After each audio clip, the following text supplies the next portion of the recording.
మీ business ఏదైనా మీ ఊర్లో promotion చేయాలంటే అది సుమన్ టీవీతోనే సాధ్యం. ఇప్పుడే సంప్రదించండి. చిత్తూరు జిల్లా పోలీస్ ద్వారా ఈ డ్రగ్స్ మీద గాంజాయి మీద ఎక్కువ ఫోకస్ చేసి ఇవి సరఫరా చేయకుండా అన్ని రకాల దాని మీద ఎఫర్ట్స్ పెట్టడం జరిగింది. ఆ ఎఫర్ట్స్ భాగంగా 17 గ్రామ్స్ ఎండిఎంఏ సీజ్ చేయడం జరిగింది. సో మనకి వచ్చిన క్రెడిబుల్ ఇన్ఫర్మేషన్ పరంగా అన్నపూర్ణ కాంప్లెక్స్ బూదంపాడు బైపాస్ దగ్గర ఒక ప్లేస్లో రేడ్ చేస్తే అక్కడ 6 ముద్దాయిలు మనకి 17 గ్రామ్స్ ఎండిఎంఏ డ్రగ్తో సింథటిక్ డ్రగ్తో దొరికారు. సో ఈ 17 గ్రామ్స్ ఎండిఎంఏ ఏదైతే ఉందో వాళ్ళు బెంగళూరు నుంచి తేవడం జరిగింది. సో బెంగళూరు నుంచి తెచ్చి వాళ్ళు లోకల్గా ఇక్కడ ఎవరైతే కొంతమంది అమ్మేవారు ఉన్నారు, కొంతమంది సొంతంగా కూడా అలవాటు ఉన్న వాళ్ళు ఉన్నారు, వాళ్ళకి అమ్మే ప్రయత్నంలో మనం వాళ్ళని పట్టుకోవడం జరిగింది. సో 6 మెంబర్స్ అక్యూజ్డ్ను అరెస్ట్ చేయడం జరిగింది. దాంట్లో A1 అనిల్ అనే అతని దగ్గర 9 గ్రామ్స్ ఎండిఎంఏ సీజ్ చేయడం జరిగింది. అదేవిధంగా A4 నవీద్ అనే అతని దగ్గర 8 గ్రామ్స్ ఎండిఎంఏ సీజ్ చేయడం జరిగింది. మొత్తం 17 గ్రామ్స్ ఎండిఎంఏ. ఈ ఎండిఎంఏ వాళ్ళు బెంగళూరులో ఒక ఫరాజ్ ఖాన్ అనే అతని దగ్గర నుంచి 34,000 రూపీస్ ఇచ్చి 34,500 రూపీస్ పేటిఎం ద్వారా ఇచ్చేసి తీసుకొచ్చి ఇక్కడ రోషన్ అనే అతను నవీద్ అనే అతనికి ఇచ్చే క్రమంలో వాళ్ళ ద్వారా ఫర్దర్గా గురు అండ్ రితేష్కి ఇచ్చే క్రమంలో మనం పట్టుకోవడం జరిగింది. వాళ్ళు 6 ఒకే చోట మనం అరెస్ట్ చేయడం జరిగింది. సో ఈ ఎండిఎంఏ అనేది చాలా చాలా డేంజరస్, చాలా చాలా హై వాల్యూ డ్రగ్. అది సింథటిక్ డ్రగ్ కింద వస్తుంది. అంటే అది ఎక్కడో ఇది మ్యానుఫ్యాక్చర్ చేయాలి, ఒక కెమికల్ ప్రాసెస్ ద్వారా దాన్ని మ్యానుఫ్యాక్చర్ చేసి వాళ్ళు సరఫరా చేస్తుంటారు. అది చిన్న క్వాంటిటీ ఉన్నా కూడా చాలా హై ఇంపాక్ట్ దానికి ఉంటుంది. ఇది కన్జ్యూమ్ చేసే వాళ్ళకి దాంతో అడిక్షన్ అవుతుంది. సో వాళ్ళు ఎండిఎంఏ ఎప్పుడు కూడా వాళ్ళకు అంటే ఏదో రకంగా వాళ్ళకి మత్తులో ఉండడమే అనేది వాళ్ళ లక్ష్యం అవుతుంది. సో దీంట్లో 6 ముద్దాయిలలో ఎవరైతే ఈ శ్రావణ్ అనే ఉన్నాడు, బెంజమిన్ శ్రావణ్ అనే అతను ఉన్నాడు A2, అతని మీద పెదకకాని పిఎస్లో ఆల్రెడీ ఒక గాంజా కేసు ఉంది. షేక్ రోషన్ అనే అతని మీద ఇంతకుముందు 2 కేసులు ఉన్నాయి. నగరంపాలెంలో ఒకటి ఎండిఎంఏ కేసే ఉంది. అదేవిధంగా గుంటూరు ఎస్సీబీ స్టేషన్లో కూడా అంటే ఎక్సైజ్ స్టేషన్లో కూడా ఒక గాంజా కేసు ఉంది. నవీద్ అనే అతని మీద కూడా ఎండిఎంఏ కేసు ఉంది నగరంపాలెం పోలీస్ స్టేషన్లో. సో ఇంతకుముందు కూడా వాళ్ళ మీద ఎండిఎంఏ సరఫరా చేస్తూనే వాళ్ళ మీద కేసులు ఉన్నాయి. సో వీళ్ళు 6 ఈరోజు అరెస్ట్ చేసి రిమాండ్కి పంపించడం జరుగుతుంది. సో ఎక్కడ కూడా మనకి ఏమైనా డ్రగ్ దొరికినా, గాంజా దొరికినా, ఏమైనా దొరికినా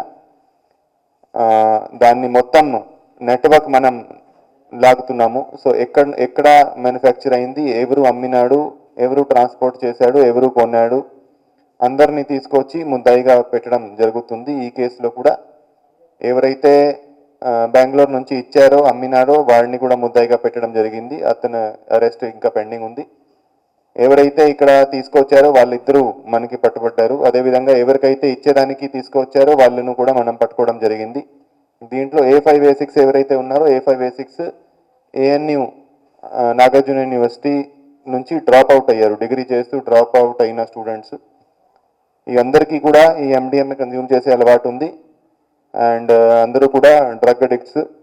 సో ఈ 6 మనం ఈరోజు రిమాండ్కి పంపిస్తున్నాము. ఎవరైనా కూడా ఎటువంటి డ్రగ్స్ వాళ్ళ దగ్గర ఉంచినా, ఎవరికైనా ఇచ్చినా, ట్రాన్స్పోర్ట్ చేసినా, అమ్మినా, కొన్నా అందరి మీద క్రిమినల్ కేసెస్ ఫైల్ చేయడం జరుగుతుంది. ఇప్పుడు దీంట్లో కూడా కొంతమంది రిపీటెడ్ అఫెండర్స్ ఉన్నారు. సో ఎవరికైతే 2-3 కేసులు అవుతాయో వాళ్ళను పిట్ NDPS యాక్ట్ కింద లేకపోతే PD యాక్ట్ కింద కూడా వాళ్ళ మీద చర్యలు తీసుకోవడం జరుగుతుంది. సో మీ ద్వారా అందరికీ మేము చెప్తున్నాము, ఇటువంటి దాంట్లో ఎవరు కూడా పార్టిసిపేట్ చేయకూడదు. చాలా చాలా తీవ్రమైన పరిణామాలు ఉంటాయి. మీరు ఏ కెపాసిటీలో పార్టిసిపేట్ చేసినా, ఏం చేసినా కూడా మీరు ముద్దాయిగా దాంట్లో అవుతారు. మీ మీద చాలా కఠినమైన చర్యలు తీసుకోవడం జరుగుతుంది. అదేవిధంగా యూత్ కూడా చాలామంది సరదాగా ఈ డ్రగ్స్ వాడడము, డ్రగ్స్ తీసుకోవడము, కన్జ్యూమ్ చేయడం అనేది చేస్తున్నారు. సో వాళ్ళని ఉద్దేశంగా మేము రేపటి నుంచి ఒక అవేర్నెస్ ప్రోగ్రామ్ కూడా లాంచ్ చేయబోతున్నాము. సో సంకల్పం అని ఒక పేరుతో జిల్లా పోలీస్ ద్వారా అన్ని కాలేజెస్ను కవర్ చేస్తూ, మన జిల్లాలో ఉన్న అన్ని కాలేజెస్ కవర్ చేస్తూ సంకల్పం ఫైట్ అగేన్స్ట్ డ్రగ్స్ అని ఒక అవేర్నెస్ ప్రోగ్రామ్ రేపు లాంచ్ చేయబోతున్నాము విఐటి యూనివర్సిటీలో. సో దాని భాగంగా అన్ని కాలేజెస్ ఏదైతే గుంటూరు జిల్లాలో ఉన్నాయో అన్ని కాలేజెస్లో వెళ్ళి యూత్కి మేము డ్రగ్స్ మీద అవేర్నెస్ కల్పించడం జరుగుతుంది. దానికి సంబంధించి మంచి వీడియోస్, మంచి మటీరియల్, హ్యాండ్ అవుట్స్, బ్రోషర్స్ కూడా డిజైన్ చేయడం జరిగింది. సో ఇది రేపు మేము చేయబోతున్నాము. ఎందుకంటే ఎవరైతే ఈ కాలేజ్ పిల్లలు ఉన్నారు, కాలేజ్ పిల్లలలో ఈ డ్రగ్స్ కన్జ్యూమ్ చేసే, డ్రగ్స్ స్టార్ట్ చేసే, డ్రగ్స్ను ఎక్స్పెరిమెంట్ చేసే టెండెన్సీ ఎక్కువ ఉంటుంది. వాళ్ళు most vulnerable part of our society ఈ డ్రగ్స్కి సంబంధించి. సో వాళ్ళను మనం ఎడ్యుకేట్ చేస్తే, వాళ్ళను మనం అవగాహన కల్పిస్తే ఎవరు కూడా డ్రగ్స్ కన్జ్యూమ్ చేయడం స్టార్ట్ చేయడు. ఆ ఉద్దేశంతో, ఆ ఆలోచనతో రేపటి నుంచి ఆ ప్రోగ్రామ్ కూడా స్టార్ట్ చేయడం జరుగుతుంది. సో అదే ఈ సంకల్పంలో మేము ఫస్ట్ ఫేజ్లో అన్ని కాలేజెస్లో వెళ్ళి స్టూడెంట్స్కి డైరెక్ట్గా మేము అవగాహన కల్పిస్తాము. ప్రతి కాలేజ్లో ఒక ఈగల్ క్లబ్ ఆల్రెడీ ఫామ్ చేయడం జరిగింది. ఈగల్ క్లబ్ కానీ, యాంటీ డ్రగ్ కమిటీ కానీ అది ఏర్పాటు చేస్తాము.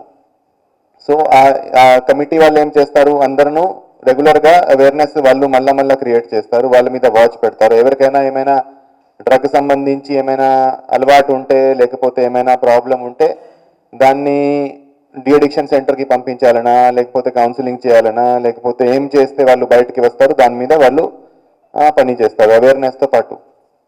సెకండ్ ఫేజ్లో మేము తల్లిదండ్రులతో కూడా మీటింగ్స్ పెడతాము. సో ఫస్ట్ మనం ఎవరైతే కన్జ్యూమ్ చేస్తున్నారో డైరెక్ట్గా వాళ్ళతో మాట్లాడతాము. సెకండ్ ఫేజ్లో మేము పేరెంట్స్తో కూడా ఈ మీటింగ్స్ ప్లాన్ చేస్తున్నాము. సో ఫస్ట్ అన్ని కాలేజెస్ కవర్ చేస్తాము స్టూడెంట్స్ తోటి. తర్వాత సెకండ్ ఫేజ్లో అది కూడా చేయడం జరుగుతుంది. వాళ్ళకి ఇచ్చిన నిందితుడు అతనే. సో ఫయాజ్ ఖాన్కి ఇంట్రొడక్షన్ చేసింది నవీద్ అనే అతను, ఎవరైతే A4 ఉన్నాడో. సో అతనికి ఫయాజ్ ఖాన్కి ఇంతకుముందు పరిచయం ఉంది. ఆ పరిచయం మీద వీళ్ళు అక్కడ వెళ్ళి ఇది తీసుకురావడం జరిగింది. ఆయన అరెస్ట్ చేసేదానికి టీం పంపిస్తాము. టీం అరెస్ట్ చేసి తీసుకువస్తాం. సో వీళ్ళకు మా దీంట్లో ముగ్గురు మీద పాత కేసులు కూడా ఉన్నాయి. సో ముగ్గురికి డ్రగ్స్ అలవాటు ఉంది. ఇద్దరి మీద MDMA కేసే ఉంది, ఒకటి మీద గాంజా కేసు ఉంది. సో వాళ్ళకి అట్లీస్ట్ 3-4 ఇయర్స్ నుంచి డ్రగ్ అలవాటు ఉంది. సో అదే దాని క్రమంలోనే వీళ్ళు ఇది కూడా తీసుకురావడం జరిగింది. వీళ్ళు దీంట్లో ఇద్దరు అక్కడ వెళ్ళి తీసుకురావడం జరిగింది. బస్సులో వచ్చారు. A1 A2 ఎవరైతే ఉన్నారో A1 A2 బస్సులో తీసుకురావడం జరిగింది. సో అక్కడ కూడా ఈ ప్యాకెట్స్ వాళ్ళకి ఇవ్వడం జరిగింది. ఇప్పుడు ఈ ఏదైతే 17 గ్రామ్స్ పట్టుకున్నామో వాళ్ళు 34,000 ఇచ్చి తీసుకొచ్చారు. సో గ్రామ్కి ఆల్మోస్ట్ 2,000. ఇక్కడ మనం పట్టుకుంటే ఎవరైతే ఇచ్చారో వాడి మీద మనం, అక్కడ ఎవరైతే సరఫరా చేశారో వాడి మీద మనం చర్యలు తీసుకోవచ్చు. ఇప్పుడు బెంగళూరులో అంటే మన దగ్గర ఉన్న కేసు వరకు మనం పని చేస్తాము. ఇప్పుడు బెంగళూరులో ఎక్కడ ఏంటి అనేది అది బెంగళూరు పోలీసు పని చేయాలి. వాళ్ళకి మేము కమ్యూనికేట్ చేస్తాము.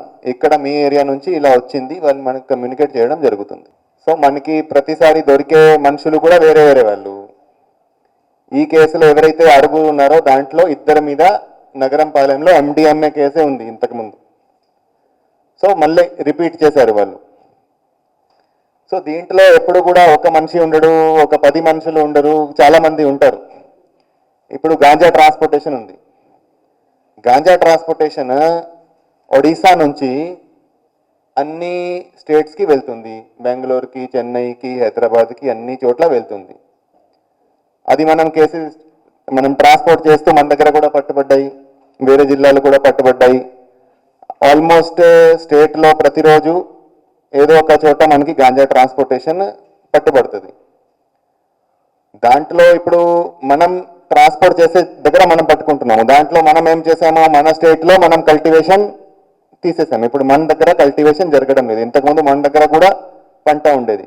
సో ఇప్పుడు దాని మీద మనం చర్యలు తీసుకొని దాన్ని డిస్ట్రాయ్ చేయడం జరిగింది. ఇప్పుడు వాళ్ళు దాన్ని పంట పెట్టకుండా మనం అన్ని చర్యలు తీసుకుంటున్నాము. గవర్నమెంట్ దాని మీద ఫోకస్ చేసింది కాబట్టి. సో ఎప్పుడైనా కూడా ఇటువంటి ఈ డ్రగ్స్ ప్రాబ్లం అనేది చాలా చాలా ఎక్స్పాండ్ అయింది, విస్తరించింది. చాలా మందికి అది డ్రగ్స్ కావాలి, డిమాండ్ ఉంది. గుంటూరులో కూడా డిమాండ్ ఉంది. అదేవిధంగా డ్రగ్స్ సప్లై చేసే వరకు ఉన్నారు. వాళ్ళు వాళ్ళ ఎకనామిక్ వాళ్ళ సంపాదించడానికి వాళ్ళ ప్రయోజనాలకి ఈ పని చేస్తున్నారు. మనం వాళ్ళని ఆపడానికి ప్రయత్నాలు మనం చేస్తున్నాం. ఇది ప్రయత్నాలు మనం ఒక్క కేసు పట్టుకుంటే అయిపోతుంది అనేది అంత చిన్న ప్రాబ్లం అని కాదు. మనం దీని మీద కనీసం 2 సంవత్సరాలు 3 సంవత్సరాలు మనం దాని మీద పోరాడితే, కంటిన్యూస్గా దాని మీద వర్కౌట్ చేస్తే, కేసులు పట్టుకుంటే అప్పుడు మనం దీన్ని కంట్రోల్ చేయగలుగుతాం. సో ఆ పని చేస్తున్నాం. సో ఆ పని నడుస్తూ ఉంది. So within some time we will be able to control it. Okay, thank you.